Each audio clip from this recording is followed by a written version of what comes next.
Meghalaya couples కేసులో ట్విస్ట్ల మీద ట్విస్ట్లు కొనసాగుతున్నాయి. సస్పెన్స్ క్రైమ్ థ్రిల్లర్ను తలపించే కహానీలా కనిపిస్తోంది. రాజా రఘువంశ్ సోనం స్టోరీలో రఘువంశ్ హత్యకు భార్య సోనమే ప్రధాన సూత్రధారిగా పోలీసులు భావించి అరెస్ట్ చేశారు. అందుకు తగ్గట్టుగా ఆధారాలు కూడా దొరికాయి. పోలీసుల విచారణలో కండ్లు బైర్లు కమ్మే వాస్తవాలు బయటపడ్డాయి. పక్కా స్కెచ్తో సోనమే భర్తను హత్య చేయించింది. సుపారీ కిల్లర్స్తో మరీ మర్డర్ చేయించింది.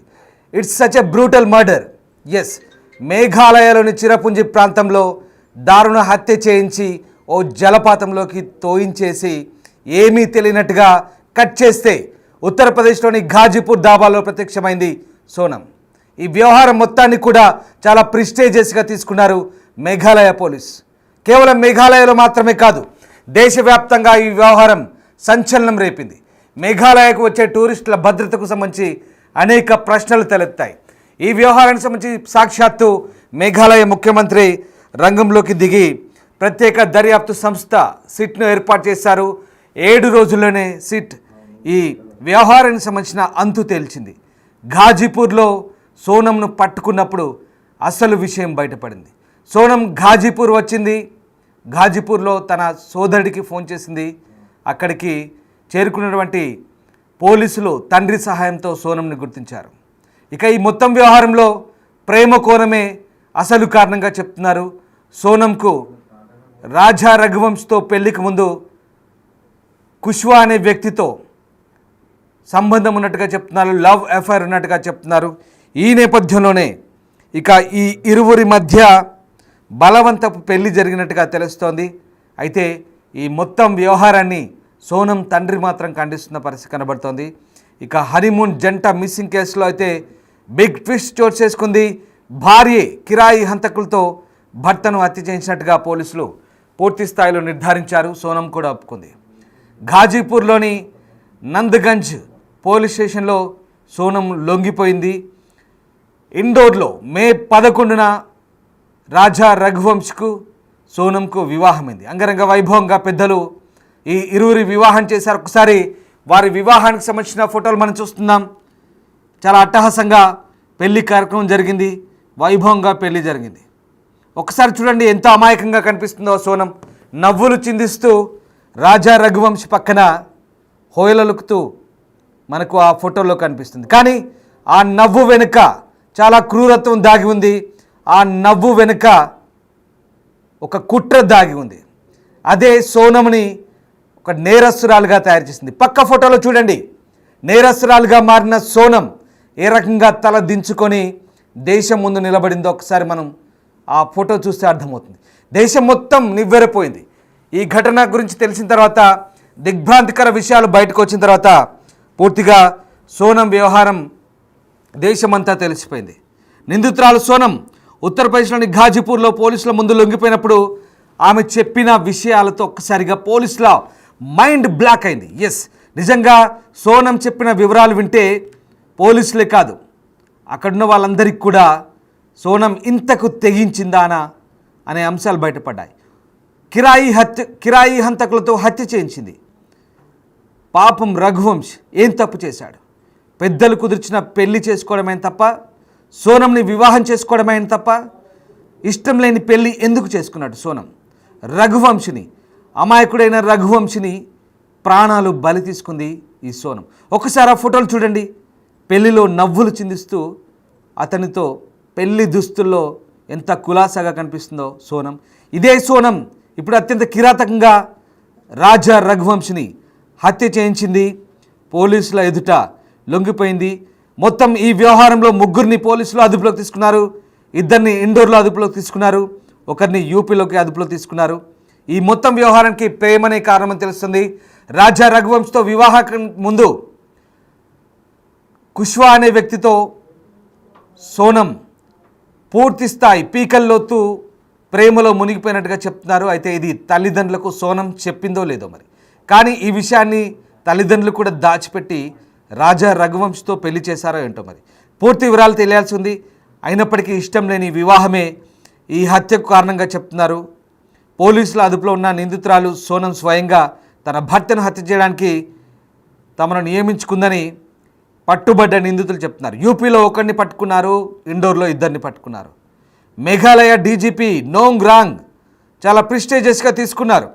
ఒకసారి మనం ఒక ట్వీట్ కూడా చూడొచ్చు. మేఘాలయ ముఖ్యమంత్రి కొన్రాడ్ సంగ్మా కూడా ట్వీట్ చేశారు. 7 రోజుల్లో ఈ ఘటనకు సంబంధించి పూర్తి అంశాలను ఛేదించాం, సిట్ దర్యాప్తు సంస్థ నిందితురాల్ని పట్టుకుందని చెప్పిన పరిస్థితి కనబడుతుంది. దేశాన్ని రాష్ట్రాన్ని తీవ్ర దిగ్భ్రాంతికి గురిచేసింది ఈ ఘటన. 7 రోజుల్లోనే పోలీసులు ఛేదించారు. మధ్యప్రదేశ్ చెందిన 3 అరెస్ట్ చేశారు. ఈ దారుణానికి కారణమైన మహిళ పోలీసులకు లొంగిపోయింది. మరో నిందితుని పట్టుకోవడానికి ఇంకా గాలింపులు సాగుతున్నాయని కాన్రాడ్ సంగ్మా మేఘాలయ ముఖ్యమంత్రి స్వయంగా చెప్పుకొచ్చారు. అసలు ఏం జరిగింది ఒక్కసారి దీనికి సంబంధించిన పూర్వాపరాలు నేను మీకు పూర్తి స్థాయిలో చెప్పే ప్రయత్నం చేస్తాను. మధ్యప్రదేశ్లోని ఇండోర్కు చెందిన వ్యాపారవేత్త రాజా రఘువంశీకి సోనంతో మే 11న వివాహమైంది. పెళ్ళైన తర్వాత మే 20న హనీమూన్ కోసం షిల్లాంగ్ వెళ్లారు. ఈశాన్య భారతం అత్యంత సుందరమైన పర్యాటక ప్రాంతాలతో కూడిన, లోయలు కొండలతో కూడిన, జలపాతాలతో కూడిన ఈ ప్రాంతానికి వెళ్ళాలంటే ప్రతి ఒక్కరూ ఆసక్తి చూపిస్తుంటారు. ముఖ్యంగా కొత్తగా పెళ్ళైన హనీమూన్ జంటలు ఈ ప్రాంతానికి వెళ్తుంటాయి. కానీ సోనం అప్పటికే స్కెచ్ వేసింది. ఈ ప్రాంతమే ఎక్కడో మధ్య భారతంలోని ఇండోర్ నుంచి ఈశాన్య భారతానికి వెళ్ళి ఆ భర్తని కిరాయి హంతకులతో హత్య చేయడానికి ఇదే అదనుగా భావించింది. అక్కడే సరైన ప్లేస్గా భావించింది. బహుశా ఆమె టూర్కి బయలుదేరే ముందే పూర్తి స్థాయి స్కెచ్ వేసింది. ఆ ఈశాన్య భారతంలోనే భర్త హత్యకు కుట్ర పన్నింది. ఇక 25వ తేదీన షిల్లాంగ్ చేరుకున్నారు. కుటుంబ సభ్యులతో 25వ తేదీ వరకు కాంటాక్ట్లో ఉన్నారు. ఆ తర్వాత వారి నుంచి ఎలాంటి ఫోన్ లేదు. 2 ఫోన్లు స్విచ్ ఆఫ్ అవడంతో కుటుంబ సభ్యులు ఆందోళన మొదలైంది. చివరికి వాళ్ళు పోలీసులు ఫిర్యాదు చేశారు. దేశవ్యాప్తంగా ఈ కేసు సంచలనం సృష్టించింది. అదృశ్యమైన 11 రోజుల తర్వాత రఘువంశీ మృతదేహాన్ని సోహ్రాలోని ఓ జలపాతం సమీపంలో లోతైన లోయలో గుర్తించారు. అతన్ని ఎవరో కత్తితో పొడి చంపినట్టుగా పోలీసులు గుర్తించారు. కానీ ఆయన భార్య సోనం ఆచూకీ దొరకలేదు. దీంతో సోనంను కిడ్నాప్ చేసి ఉంటారు, లేదా లైంగిక వేధింపులకు గురి చేసి ఆమెను రేప్ చేసి ఆమెను కూడా మర్డర్ చేశారని అంతా భావించారు. కానీ ఆ కేసు మిస్టరీ వీడలేదు. 11 రోజుల తర్వాత రాజా రఘువంశ్ అక్కడ డెడ్ బాడీ దొరికింది. కానీ సోనం సంబంధించిన ఆనవాళ్ళు దొరకలేదు. సోనం వేసుకున్న తెల్ల చొక్కా దొరికింది. అయితే ఇక ఈ కేసును సిబిఐకి అప్పగించాలని ఆమె తండ్రి, సోనం తండ్రి డిమాండ్ చేశారు. ప్రధానంగా సోనం లొంగిపోయిన తర్వాత కూడా తన బిడ్డ ఏం తప్పు చేయలేదంటూ సోనం తండ్రి చెప్తున్నాడు. సోనం తండ్రి ఏం మాట్లాడుతున్నారో, ఏం డిమాండ్ చేస్తున్నారో ఒకసారి చూద్దాం.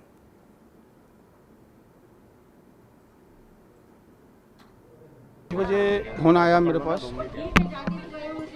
सोनम का भैया का माने गोविंद से 5 बजे फ़ोन आया। फ़ोन मैंने उठाया, मेरे को पता लगा कि कोई ढाबा है वहाँ पे रोड पे, ढाबे वाले से उसने फ़ोन लेके सोनम ने और गोविंद से बात की। गोविंद ने फिर यहाँ मेरे पास में उधर के एक भैया रहते हैं सोनू पर के, उनने वहाँ थाने पे फ़ोन लगवाया उनके जीजा से। तो वहाँ जाके नहीं, थाने की पुलिस वहाँ ढाबे से सोनम को वहाँ थाने पे लेके आई है। अभी इस वक्त वो थाने पे है, ठीक है ना। उन पर भी कई सारे आरोप लग रहे हैं, क्या कहेंगे, किस तरीके के आरोप हैं? वो बिल्कुल आरोप 100% गलत आरोप लग रहे हैं। जो आरोप जो लगा रहे हैं वो गलत लगा रहे हैं, क्योंकि वहाँ की जो पुलिस है वो बिकी हुई है। गुंडे मवालिन के साथ में वो पुलिस चल रही है। पूरा थाना माने ये समझिए सस्पेंड होकर जेल में जाएगा अगर वहाँ सही ढंग से काम हुआ तो, ठीक है ना। और अमित शाह जी से ये हाथ जोड़ के निवेदन है कि वहाँ सीबीआई भेजो, और सीबीआई भेजो तो वो जो एक्टिवा है, एक्टिवा में जो बच्चन का सामान रखा था वो सामान बॉडी के पास में कैसे पूछा, किस तरीके से पहुँचा वहाँ पर, ये वहाँ की पुलिस से पूछना चाहिए। अच्छा सर, सोनम से किसी तरह की बात हुई है, किस तरीके से वो वहाँ पर पहुँची है, किन परिस्थितियों में पहुँची है, किनके साथ पहुँची है? सोनम में बच्ची बता सकती है कि किस हालत में वहाँ पहुँची हुई है, किसके द्वारा वो ढाबे पे पहुँची, ठीक है ना। ये तो बच्ची बता सकती है किस आधार से, किस कैसे वहाँ पहुँची हुई है वो, ये मैं यहाँ से बैठ के नहीं बता सकता हूँ। अच्छा, क्या ज्वेलरी वगैरह क्या केस लेके था उनके पास करीब? 70,000 रुपये दोनों बच्चन के पास थे, ठीक है ना। राजा के पास चेन थी, 2 अंगूठी थी। सोनम के पास गले में जो चेन सब मीडिया वालों को भी दिख रही है, पुलिस वालों को भी दिख रही है, चेन है, लॉकेट है उसके अंदर, ठीक है ना। ब्रेसलेट था, 2 अंगूठी थी, पाँव में पायजाब है, हाँ, बोलिए बोलिए बोलिए। सब सभी राजा के पास चेन थी, 2 अंगूठी थी, ठीक है ना। सोनम के पास चेन, वो गले में जो चेन वाला ब्रेसलेट था गले के अंदर, उसमें वो लॉकेट था, हाथ में ब्रेसलेट था और 2 अंगूठी थी बच्ची के हाथ में, और चेन थी, पायजाब, पाँव में पायजाब थी। और इसके बाद में दोनों के पास पैसे थे। अब पैसे कितने थे वो बच्ची बता सकती है। सर, तो आप ये पूरा आरोप लगा रहे हैं कि जो मेघालय पुलिस है वो इसमें इन्वॉल्व है और उन्होंने पूरा आरोप सोनम पे लगा दिया है। वो पुलिस पूरी की पूरी उसमें, इस मामले में पुलिस का पूरा 100% हाथ है। हो सकता है पुलिस वाले ने ये कांड करके नहीं उसको, बच्चे को वहाँ फेंक दिया हो। सर, अभी भी आप सीबीआई जांच की मांग करेंगे? बिल्कुल 100%। क्योंकि इतने दिनों से लगातार जो आप लोग सीबीआई की मांग कर रहे थे, लेकिन अब जब मेघालय के डीजीपी ऑफिशियल्स ने वहाँ के उस पर सोनम पे आरोप लगा दिया है, मध्य प्रदेश के कुछ लोग भी उसमें पाए गए हैं, तो अब क्या आपका कहना है इस पर? देखो, कल तक तो कोई मेरे को ऐसा सुराग नहीं मिला था कि मध्य प्रदेश के हैं, कहाँ के नहीं है, और मध्य प्रदेश के लोग वहाँ कैसे पहुँचे कैसे नहीं पहुँचे, ये तो पुलिस के काम है ना पूछना कि भाई वो लोग किस तरीके से वहाँ पहुँचे, कैसे पहुँचे, वो क्यों उनने मर्डर किया। ये तो पुलिस का काम है ना उनसे पूछने का, मेरा काम थोड़ी है कि मैं पूछ सकता हूँ। सर, सोनम कैसे भागी, आपको उसका कुछ पता है? नहीं, ये कोई ये पता नहीं किया सबसे पहले? सर, सबसे पहले उसने उसके भाई को फ़ोन किया। आपकी बात हुई? सोनम से अभी मेरी बात नहीं हुई। बेटे ने क्या बताया आपके? बेटे ने यही बोला कि वो ढाबे पे है और मैं वहाँ पुलिस भेज रहा हूँ। आप अभी जाएंगे वहाँ पर? आपकी कोई योजना सोनम के पास? सोनम के पास भेज दिया है मैंने। सोनम के मामा गए हैं और सोनम के मासी का लड़का गया हुआ, उसका भाई।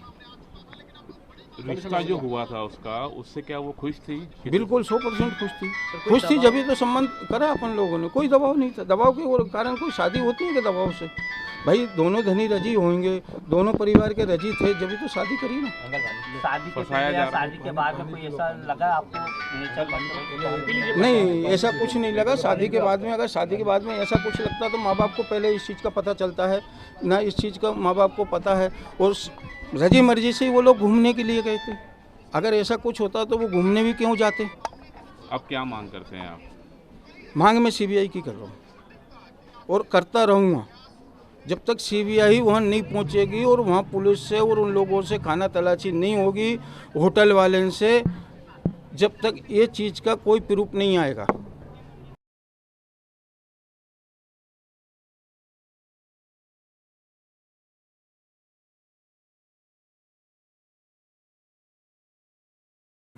చూసారుగా సోనం తండ్రి దేవి సింగ్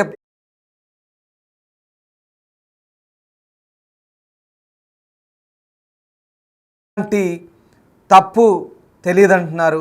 ఇది ఇరు కుటుంబాలు మాట్లాడి చేసిన పెళ్లిగా చెప్తున్నారు. కానీ బహుశా దేవి సింగ్కు తెలిసి ఉండదు, తన కూతురు పెళ్లికి ముందే రాజ్ కుష్వా అనే వ్యక్తితో ఎఫ్ఐఆర్ కొనసాగిస్తోంది.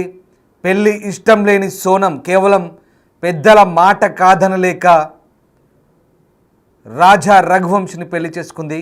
కానీ రాజా రఘువంశ్ని కడతీర్చేందుకు కిల్లర్స్ని సుపారీ కిల్లర్స్ని ఆమె రెంట్కి తీసుకొని మరి సుపారీ ఇచ్చి కిరాయి హంతకులతో హత్య చేయించేందుకు ప్రణాళికలు పండిందనే విషయం చాలా క్లియర్గా అర్థమవుతుంది. ఇక దేవి సింగ్ చెప్తున్నారు, సోనం తండ్రి తన కూతురుకు సంబంధించి మేఘాలయ పోలీసులు అన్ని కట్టుకథలు అల్లుతున్నారని, తన కూతురుకు ఎలాంటి తప్పు తెలియదంటున్నాడు. నిజంగా ఎలాంటి తప్పు తెలియని సోనం ఘాజీపూర్కి ఎలా వచ్చింది? మేఘాలయ నుంచి యూపీ ఘాజీపూర్కి ఎలా చేరుకుంది? అక్కడికి వచ్చాక తన సోదరుడికి ఫోన్ చేసి ఎలా పిలిపించుకుంది? సో ఇవన్నీ అనేక అంతు చిక్కని అంశాలు పోలీసుల విచారణలో బయటపడే అవకాశాలు కనిపిస్తున్నాయి. ప్రధానంగా సోనం ఈ హత్యను తానే చేసినట్టుగా ఒప్పుకున్న విషయం స్పష్టమవుతుంది, పోలీసుల విచారణలో వెళ్ళవుతుంది. కానీ ఆమె తండ్రి దేవి సింగ్ మాత్రం తన బిడ్డ చాలా అమాయకురాలు, ఎలాంటి తప్పు చేయలేదు, పైగా ఇదంతా కూడా పోలీసులు కట్టుకదలుతున్నారు, సిబిఐ దర్యాప్తు మరొకసారి జరపాలి, స్వతంత్ర విచారణ చేయాలి, అప్పుడు మేఘాలయ పోలీసులు అంతా మళ్ళీ జైల్లోకి వెళ్తారంటూ తండ్రి మాట్లాడుతున్నాడు. ఎంతైనా తండ్రి కదా, కూతుర్ని వెనకేసుకొస్తాడు అఫ్కోర్స్. కానీ బిడ్డ చేసిన తప్పు అప్పటికి గ్రహించలేకపోతున్నాడు. ఒక హత్య జరిగింది, కట్టుకున్న భర్తను కడతెరిచింది, ఊరికి తీసుకెళ్ళి ఎక్కడో ఈశాన్య భారతానికి తీసుకెళ్ళి కిరాతకంగా చంపించి ఒక లోయలో పడేసింది. ఈ విషయాన్నంతా కూడా తండ్రి జీర్ణించుకోలేకపోతున్నాడు. ఇరు కుటుంబాలు మాట్లాడి పెళ్లి చేశామే, అంత బాగానే ఉంది కదా, ఇలా చేస్తుంది మా అమ్మాయి, చాలా పద్ధతి గల అమ్మాయి అంటున్నాడు. కానీ ఒకసారి ఆ ఫోటో చూడండి, సోనం తప్పు చేసి ఎలా తలదించుకుందో దేశం ముందు. పెళ్లి ఫోటోలో ఎంత దర్జాగా చిరునవ్వులు చిందిస్తుందో, ఇటు పక్కన తప్పు చేసి ఎలా తలదించుకుందో. సరిగ్గా కాళ్ళ పారాని కూడా ఆరలేదు. పెళ్ళైన 11 రోజులకే భర్తని హత్య చేసింది, హత్య చేయించింది. కిరాయి హంతకులతో, సుపారీ కిల్లర్స్తో చాలా కిరాతకంగా హత్య చేయించింది. ఒక్కసారి మనం చూడొచ్చు. ఆ హత్యకు సంబంధించి మే 21న షిల్లాంగ్ చేరుకున్నారు, బాలాజీ గెస్ట్ హౌస్లో అడుగుపెట్టారు. మే 22న కిటింగ్ రోడ్లో స్కూటర్ను అద్దెకు తీసుకున్నారు. ఇక అక్కడి నుంచి చిరాపుంజి వెళ్ళారు. చిరాపుంజి తెలిసిందే, చాలా పర్యాటక ప్రాంతం, అది ఎక్కువ వర్షపాతం కురుస్తుంది భారత్లో. అదే సాయంత్రం మట్లాఖియాట్ వెళ్ళారు. అక్కడ ప్రసిద్ధమైనటువంటి double decker living root bridge ఉంటుంది, అక్కడికి వెళ్ళారు. అక్కడ నుంచి నోంగ్రియాట్ వెళ్ళారు. నోంగ్రియాట్లో అక్కడ ఒక హోమ్ స్టే తీసుకొని ట్రెక్కింగ్ చేయడానికి ఒక గైడ్ను కూడా పెట్టుకున్నారు. తర్వాత ఆ జంట తర్వాత రోజు 23న ఉదయం 6ంటికే చెక్అవుట్ చేశారు. ఉదయం 6ంటికే చెక్అవుట్ చేశారు. తిరిగి ట్రెక్కింగ్ వెళ్తున్నట్టుగా బయలుదేరారు. కానీ అక్కడ గైడ్ ఎవరైతే ఆల్బర్ట్ ఉన్నారో, ఆల్బర్ట్ తాను వస్తానంటే వద్దు, నువ్వు అక్కర్లేదు, మేమే వెళ్తామన్నారు. ఒకసారి బ్రిడ్జ్ చూడండి, డబుల్ డెక్కర్ బ్రిడ్జ్ అది. మనం చూస్తున్నటువంటి స్క్రీన్పై ఇదే డబుల్ డెక్కర్ బ్రిడ్జ్. ఇది ప్రపంచ ప్రసిద్ధిగాంచిన పర్యాటక ప్రాంతం ఇది. ఇక్కడ మౌలాఖియాట్ అంటారు. ఇది మేఘాలయ షిల్లాంగ్కు దగ్గరలో ఉంటుంది. ఈ ప్రాంతానికి చాలామంది వెళ్తుంటారు. ఇదే జలపాతంలో, ఒకసారి మనం ఇందాక చూస్తున్న జలపాతంలో, ఆ జలపాతంలోనే రాజా రఘువంశిని హత్య చేసి పడేశారు. అత్యంత కిరాతకంగా కత్తిపోట్లు కూడా కనబడ్డాయి. సో ఆ రకంగా 23వ తేదీన ఈ హత్య జరిగింది. 23వ తేదీన చెక్అవుట్ చేసిన తర్వాత ఆల్బర్ట్ గైడ్ను పక్కన పెట్టి వీళ్ళే వెళ్ళారు. అటు నుంచి 3000 మెట్లు ఎక్కుతూ నిటారుగా ఆ మార్గాన్ని ఎక్కుతూ వెళ్ళిపోయారు. ఇక్కడే అసలు కథ షురూ అయింది. అక్కడి నుంచి వాళ్ళతో పాటు మరొక 3 తోడయ్యారు. ఆ 3 కూడా ఇండోర్ నుంచి వచ్చిన వ్యక్తులే. ఒకసారి ఆ సుందరమైన ప్రదేశాలు చూస్తే మనకు అర్థమవుతుంది మేఘాలయకు ఎందుకు వెళ్తారు టూరిస్టులు అనేది. దీన్ని బట్టి మనం అర్థం చేసుకోవచ్చు. అత్యంత సుందరమైన కొండ ప్రాంతాలవి, పర్యాటకులను విపరీతంగా ఆకట్టుకునే ప్రాంతాలకి ముఖ్యంగా హనీమూన్ కపుల్స్ కూడా వెళ్తుంటారు. సో ఆ రకంగా 23న వెళ్ళారు. అక్కడి నుంచి జంట కనిపించకుండా పోయింది. 24న ఒక సోరారిం అనే గ్రామంలో స్కూటీని వదిలిపెట్టారు. 25న ఆ స్కూటీని ఇండోర్ జంట అద్దెకు తీసుకున్నట్టుగా దాని ఓనర్ కనిపెట్టాడు. ఇక జూన్ 2న ఈ వీసావ్ డాంగ్ జలపాతం, ఒకసారి మనకు స్క్రీన్ మీద కనిపిస్తుంది జలపాతం వీసావ్ డాంగ్, ఆ జలపాతంలోనే రాజా రఘువంశిని హత్య చేసి కిందికి తోసేశారు. అక్కడి నుంచి ఆ లోయలోనే అతను కూలిపోయిన మృతదేహం కనిపెట్టారు. జూన్ 2 అంటే 11 రోజుల తర్వాత. ఇక జూన్ 7న మధ్యప్రదేశ్ యూపీలో 3 అరెస్ట్ చేశారు. అప్పటికే విపరీతమైన ఒత్తిడి, దేశవ్యాప్తంగా ఈ ఘటన బయటకు వచ్చింది, సంచలనం రేగింది. ప్రత్యేక దర్యాప్తు సంస్థ సిట్ని ఏర్పాటు చేశారు. అప్పటి నుంచి వరుసగా దర్యాప్తు కొనసాగుతుంది. 7 రోజులనే పూర్తిగా ఈ వ్యవహారాన్ని కొలికి తెచ్చారు. జూన్ 8న ఘాజీపూర్లో దాబా దగ్గర సోనం దొరికింది. అసలు కథ ఇక్కడ బయటపడింది. సో మొత్తం వ్యవహారంలో సీసీటీవీ ఫుటేజ్ని కనిపెట్టారు, జీపీఎస్ డేటాను తీసుకున్నారు, స్కూటర్ నుంచి ఎక్కడికి వెళ్ళారు, అలాగే గైడ్తో మాట్లాడిన వివరాలు గైడ్ని అడిగి తెలుసుకున్నారు, కంప్లీట్ డీటెయిల్స్ అంతా తెలుసుకున్నారు. వారి వెంట ఎవరెవరు ఉన్నారు, ఎంతమంది వచ్చారు, ఏం జరిగింది, మొత్తం వివరాలన్నీ కూడా పోలీసులు రాబట్టే ప్రయత్నం చేశారు. సోనంతో పాటు ఈ జంటతో పాటు మరొక 3 ఆ ప్రాంతానికి చేరుకుని చెప్తున్నారు. బహుశా వాళ్ళంతా కూడా అప్పటికే వేసుకున్న స్కెచ్ ప్రకారం అక్కడ చేరుకొని ఉంటారు. మేఘాలయలోని ఆ పర్యాటక ప్రాంతానికి వీళ్ళంతా కూడా చేరుకొని అక్కడికే రాజా రఘువంశిని నిజంగా నమ్మించి హత్య చేసినట్టుగా కనబడుతోంది. అమాయకుడైన భర్తని 11 రోజులకే అత్యంత కిరాతకంగా హత్య చేసి సోనం ఆ లోయలో పడేసినట్టుగా మనకు అర్థమవుతుంది. ఏమీ తెలియనట్టు మళ్ళీ యూపీలోని ఘాజీపూర్కి చేరుకుంది. అక్కడికి వెళ్ళగానే సోదరుడికి ఫోన్ చేసింది. సోదరుడు పోలీసులకు సమాచారం ఇచ్చాడు. తండ్రిని తీసుకొచ్చారు. తండ్రి ఆమెను గుర్తుపట్టారు. ఇది సోనం కథ. పెళ్లికి ముందు రాజ్ కుష్వాతో అఫైర్ ఉంది, లవ్ అఫైర్ ఉంది. మరి ఈ విషయం ఇంట్లో చెప్పలేదా? ఇంట్లో దాచిపెట్టిందా? కేవలం పెద్దల ఒత్తిడితోనే పెళ్లి చేసుకుందా అంటే అవునని అనిపిస్తుంది ఇక్కడ మనకు ఈ స్టోరీ అంతా విన్నాక. ఏదేమైనా ఒక సస్పెన్స్ క్రైమ్ థ్రిల్లర్ను తలపిస్తుంది. బహుశా ఇలాంటి సినిమాలు ఇదివరకే గతంలో చాలా వచ్చుంటాయి. ఈ స్టోరీ కూడా సినిమాను తలపించే విధంగానే కనపడుతుంది. మొత్తం మీద ఈ ఘటనకు సంబంధించి ఇప్పటికే ముగ్గురిని అరెస్ట్ చేశారు, ఒకరు పరారులో ఉన్నారు. బహుశా లవర్ సోనం లవరే ఈ హత్యలో కీలక పాత్ర కూడా పోషించుంటారని పోలీసులు భావిస్తున్నారు. కానీ ఈ కేసులో ప్రధాన ముద్దాయిగా సోనంనే పోలీసులు అనుమానిస్తున్నారు. కానీ ఇప్పటికి కూడా సోనం తండ్రి తన బిడ్డ అమాయకురాలు అంటున్నాడు. చూసారా తండ్రి బిడ్డ చేసిన తప్పును ఎలా వెనకేసుకొస్తున్నాడు. అంటే అప్పటికి కూడా సోనం ఇంట్లో ఏ విషయాలు చెప్పినట్టుగా మనకు అర్థమవుతుంది. తన లవ్ అఫైర్ గురించి కానీ అప్పటికే ఉన్నటువంటి పరిచయాల గురించి చెప్పలేదేమో బహుశా. అందుకే తన బిడ్డ మంచిదంటూ దేవిసింగ్ సోనం తండ్రి వెనుకేసుకొస్తున్నాడు. ఏ తండ్రి అయినా బిడ్డను వెనుకేసుకొస్తాడు కాదని. కానీ ఒక హత్య చేసింది, కిరాతకంగా కట్టుకున్న భర్తని కిరాయి హంతకులతో హత్య చేయించింది. ఈ రకంగా దేశవ్యాప్తంగా ఈ ఘటన సంచలనంగా మారింది. మధ్యప్రదేశ్ ముఖ్యమంత్రి కూడా మోహన్ సింగ్ ఈ ఘటనపై దర్యాప్తు చేయాలని ఆదేశించే పరిస్థితి వచ్చిందంటే 2 రాష్ట్రాల ముఖ్యమంత్రులు ఇన్వాల్వ్ అయ్యారు. ఏకంగా ఒక రాష్ట్ర డీజీపీ కొన్ని టీంలతో, ప్రత్యేక బృందాలతో 7 రోజుల పాటు గాలించి ఈ మర్డర్ను చేశారు. అసలు దోషి భార్య సోనం అని తేలింది. చూడండి ఒకసారి 2 రాష్ట్రాల ముఖ్యమంత్రులు కూడా ఇన్వాల్వ్ అయ్యారంటే ఎంత ప్రెస్టీజియస్గా తీసుకున్నారు. ఇప్పటికి కూడా సిబిఐ దర్యాప్తు జరపమంటూ సోనం తండ్రి కోరుతున్న పరిస్థితి. కానీ ఇప్పటికే చాలా అంశాలు వెలుగు చూశాయి. ఇంకొక వ్యక్తి దొరికితే పూర్తిస్థాయి దర్యాప్తు జరుగుతుందని పోలీసులు భావిస్తున్నారు.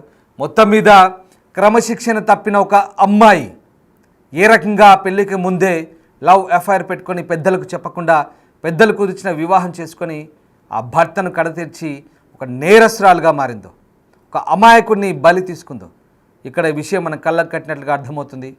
బహుశా ఈ ఉదంతం తర్వాత దేశవ్యాప్తంగా ఒక రకమైన చర్చ జరుగుతుంది. ఇలాంటి దిగ్భ్రాంతికర ఘటన వెలుగు చూసిన తర్వాత ఉన్నత విద్య చదివి విద్యావంతులైనటువంటి సోనం ఇలాంటి ఘటనకు ఎందుకు పాల్పడిందనే అంశం ఇప్పుడు దేశవ్యాప్తంగా చర్చనీయాంశంగా మారింది. ఇక దీనికి సంబంధించి పూర్తి వివరాలు లోతైన దర్యాప్తులో మరిన్ని విషయాలు వెల్లడే అవకాశం కనిపిస్తోంది.